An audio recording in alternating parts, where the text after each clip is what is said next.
ആ വിഗ് ഞാൻ രതീഷ് ഭട്ട് എന്ന് പറയുന്ന മേക്കപ്പ് മാനോട് പറഞ്ഞിട്ട് വേറെ സ്ഥലത്ത് ഞാൻ ചെയ്തിട്ടാണ് അങ്ങനത്തെ ഒരു വിഗ് ചെയ്ത് കൊണ്ടുവന്നു, വെട്ടി അങ്ങനെ കളറൊക്കെ ചെയ്ത്.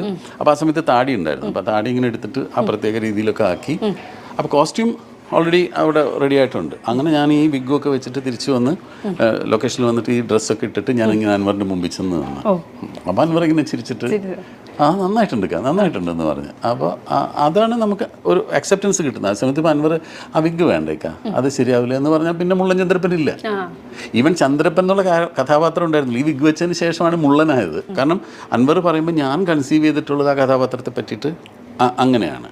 അതായത് ഭയങ്കര സ്റ്റൈലും പാൻറ്റും ഷർട്ടും അല്ലേ, നല്ല ഫ്ലോറൽ ഡിസൈനൊക്കെ ഉള്ള ഷർട്ട്, ഇത്തരം മുടിയും കാര്യങ്ങളൊക്കെ വെച്ചിട്ട് ഭയങ്കര സ്റ്റൈലാ ഫ്രീക്കനായിട്ട് വന്നിട്ട് ഇന്ന് ഭയങ്കര വിശപ്പാശാനെ എന്ന് പറയുമ്പോഴാണ് ഇതിൻ്റെ ഒരു കോൺട്രാസ്റ്റ് വരുന്നത്. അപ്പോൾ ആളുകൾ പെട്ടെന്ന് ചിരിക്കും. അപ്പോൾ അങ്ങനെ ആലോചിച്ചാണ് അത് ചെയ്യുന്നത്.